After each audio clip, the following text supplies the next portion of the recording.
Nagpaplano ka po bang kumuha ng Master Plumber Licensure Examination? Then, ito ay para sa'yo. Welcome po sa ating bagong Master Plumber Review and Refresher Series. Pag-uusapan naman natin this time ay ang mga paraan na ginawa ko para ma-memorize or familiarize ang tables, paragraphs, and even list sa Revised National Plumbing Code of the Philippines or RNPCP.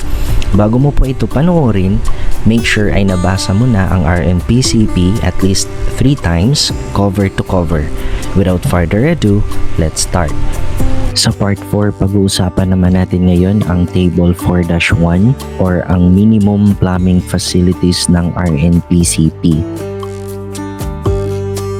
Itong nasa screen ninyo ngayon, ito yung makikita at mababasa ninyo sa RNPCP. As what you can see, 3 pages po ito. Pero sa video natin ngayon, ang focus natin ay itong naka-table lang. Yung nandito sa baba ay ito yung additional notes ng Table 4-1.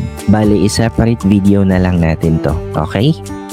Sa totoo lang, dito ako nahirapan kasi dito yung may pinakamaraming kakabisaduhin. Kaya dati nung nagre-review pa lang ako, ito yung hinuli kong kabisaduhin. Baka matanong ninyo, kailangan ba talaga siyang kabisaduhin itong table na to? Yes, kailangan po siyang kabisaduhin kasi sa board exam po, hindi po siya given. Ang ginawa ko dito ay simplification ng tables. From 3 pages, ginawa ko siyang 1 page para makompact dun sa isang page yung kakabisaduhin ko. So ganito yung una kong ginawa.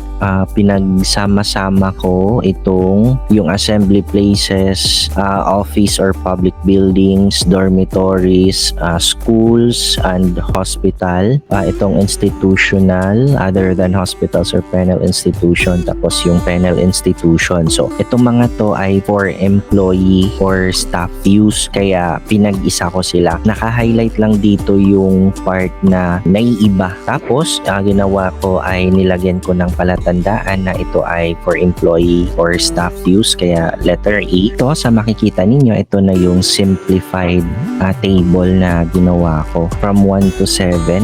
So, ito yung mnemonics na ginawa ko, aso, the sheep. And then yung kanina to, instead of naka-range siya, ang ginawa ko, tinanggal ko na lang or pinag-isa ko na lang siya. So ayan, ito yung para sa male, 1, 2, 3, female naman 1, 3, 4, and then pag itong naka-color black, ito yung naka-common sa dalawa, sa male and female. So ito yung mga fixtures natin. Ito naman ay number of persons. So nandito siya, FX, or ito yung fixtures, itong per P or per person. So kunwari sa male, so if there are 15 persons, so isang fixture or isang water closet. Kung titignan natin itong male and female, di ba parehas lang siya yung naka-range dito, pero yung nandito number of fixtures magkaiba. Pero ayun, pwede naman siyang pag-isahin na lang. Next, itong nasa baba, ito yung additional fixtures pag lumagpas na ng 55. So, ayan, pag binasa natin, ito yan, over 55, add 1 fixture for each additional 40 persons. So, magkaiba siya, no? Plus 1 for 40 males and plus 1 naman for 40 females. And ganun din sa urinals, from 1 to 9, so walang urinal. Pero kapag 10 to 50, 1 na. Tapos add 1 fixture for each additional 50 males. Next, for lavatory, parehas lang siya, 1 per 40. So pwede ko na siyang pagsamahin. 1 bawat 40 katao. Ngayon, may naiiba dito. Kung titignan natin, ito yun, yung para sa hospital na yan. Kaya kung mapapansin nyo, meron dyang naka-superscript na number 5 kasi ito ay para dito sa hospital na category. Next, for bathtubs and showers, kung mapapansin natin, dalawa lang ang meron dyan, si dormitory and itong institutional other than hospitals or penal institution. Ayan, so number 3 and number 6. Ngayon sa drinking fountain, ganun din.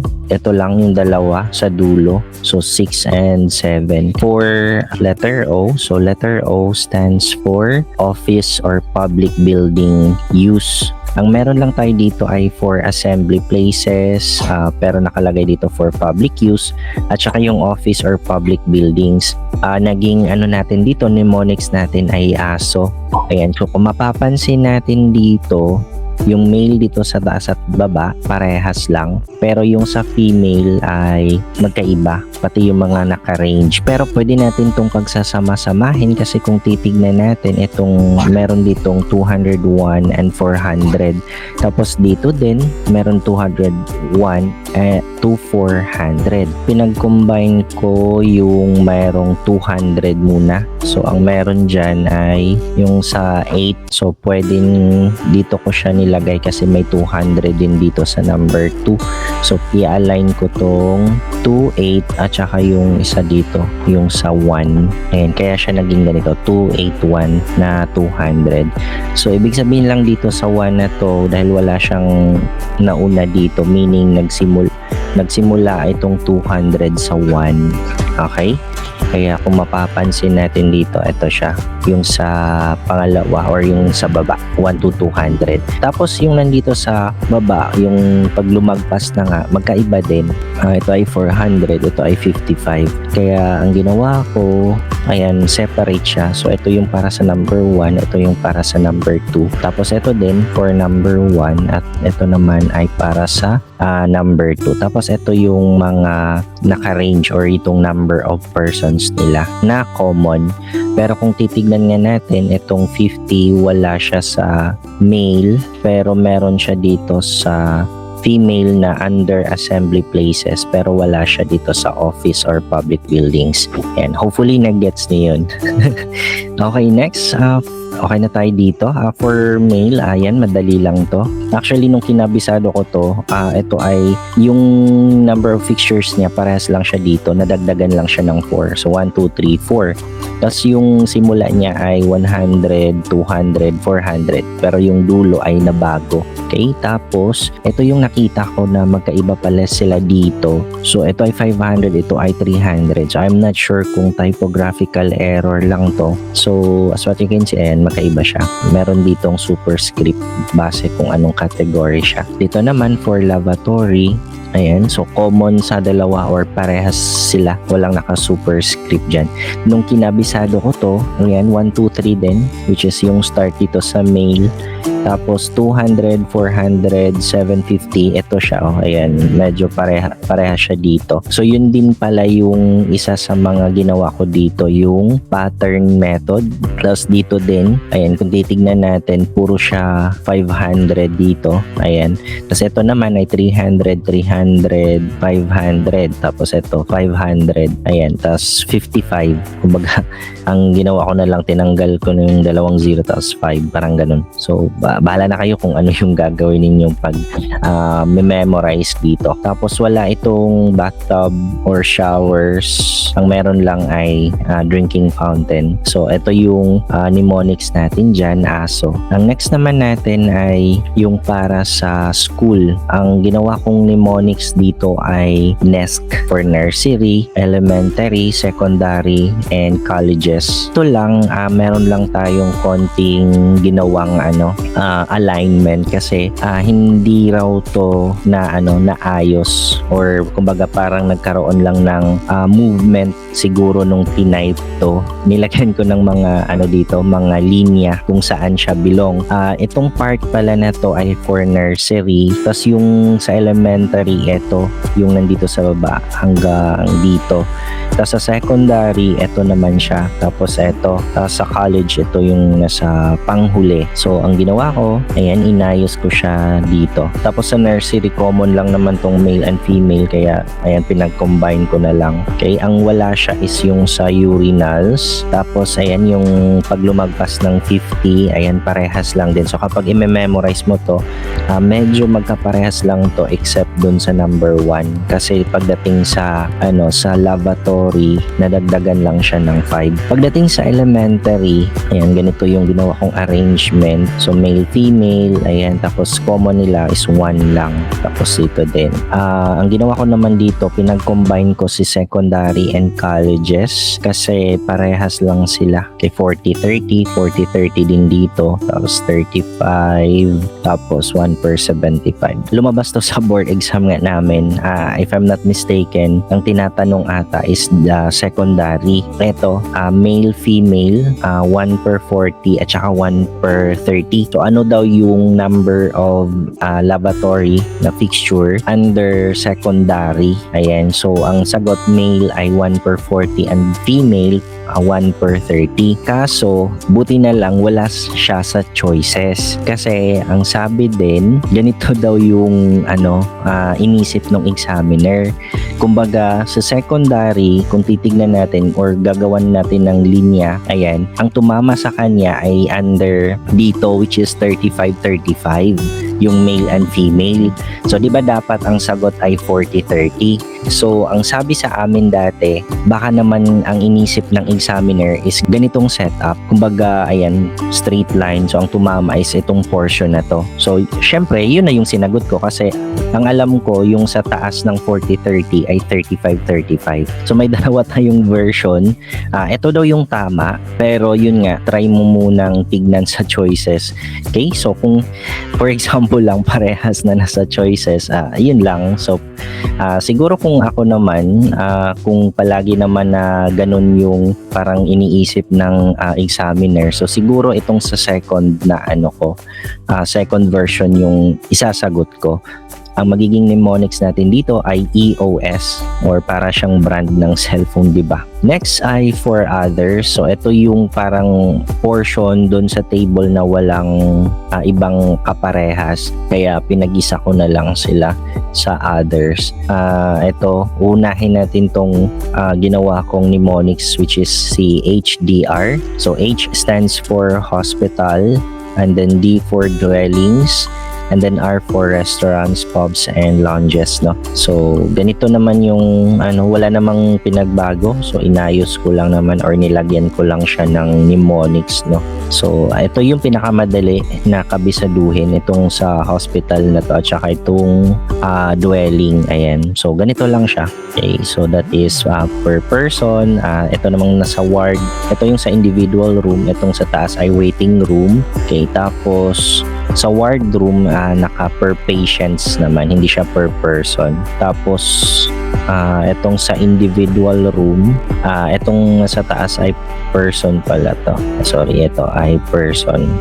Tapos, ayan, sa dwellings, meron tayong single dwelling and multiple dwellings. Pagdating sa restaurant, tinanggalan ko lang din talaga ng yung mga naka-range para mas madali ko na lang siyang kabisaduhin. So, medyo parehas lang siya dito sa MF dito.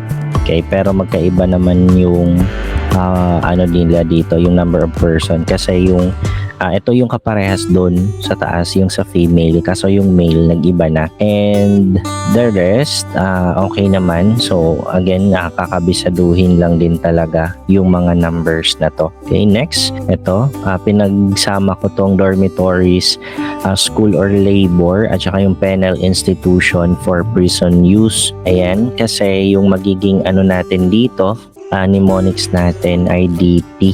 Ayan, DP. HDR, DP. So, ayan yung dalawang ito. Ilipat lang natin to sa mas simpleng pagkakasulat.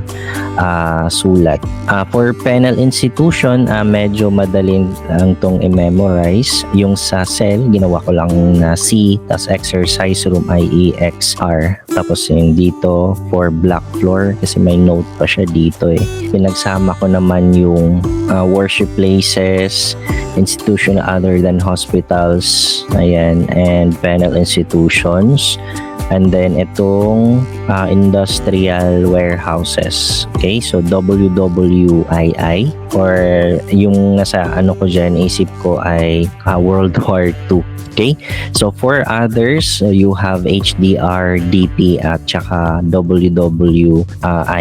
Tapos for this, in warehouses, industrial warehouses, workshops, yung pagkakabisado ko dito ay 1, 2, 3, 4, 5, tapos 100, 75, 50, 25, ayan pabaliktad. Tapos yung pinakauna ay 10. Tapos dito parehas lang naman 30-30 yung male and female. Tapos ito yung nakasulat na up to 100, ayan. Tapos itong over 100. So pinalitan ko lang naman siya ng symbol na to. Ito, less than or equal to 100, tapos yung greater than 100. Tapos yung dito sa part ng bathtub or shower, meron lang may nakasulat lang niya or note dyan, ito. Okay, so hindi ko na sinama. Maalala nyo yan kapag binasa nyo siya. EOSO. Ayan, so ito yung pagkakabisado ko nung ito yung may mga naka-gray color dito. Tapos each ito yung color gray, meron silang mga kanya-kanyang mnemonics, no? So aso the sheep, aso, you have the nest, at saka yung HDRDP World War II. So ang gawin mo ay isulat mo siya ng paulit-ulit sa scratch paper or whiteboard hanggang sa makabisado mo yung mga pagkakasunod-sunod sa kanila bago mo kabisaduhin yung may mga naka-numbers dito. Okay? At para makabisado ko rin talaga siya, ang ginawa ko ay repetition method. Ayan. So, paulit-ulit ko siyang sinulat yung mnemonics, and at the same time, itong mga nakasulat dito na numbers at saka yung mga nilagyan ko ng note, laging nababanggit na dito daw common na lumalabas sa board exam. So yun yung priority ko, itong EOS na to or yung tatlo. Tapos under din pala, under hospital, para makabisado mo na may tatlo dyan, ang ko dyan ay view. Ayan, so waiting rooms, individual room at saka ward room. Sa dwelling naman, ang nilagay ko dito ay SMA. Ayan, SMA, single dwelling, multiple dwelling, or apartment. I think naman ay medyo napasimplify ko siya kahit pa paano, no? And yun pala, no? Yung pagkakasunod-sunod ng na to sa taas, yung water closets, urinals, lavatories, bathtubs or showers, and drinking fountains. Gumawa din ako ng mnemonics dyan. So, ayan siya. Watch your love best friend.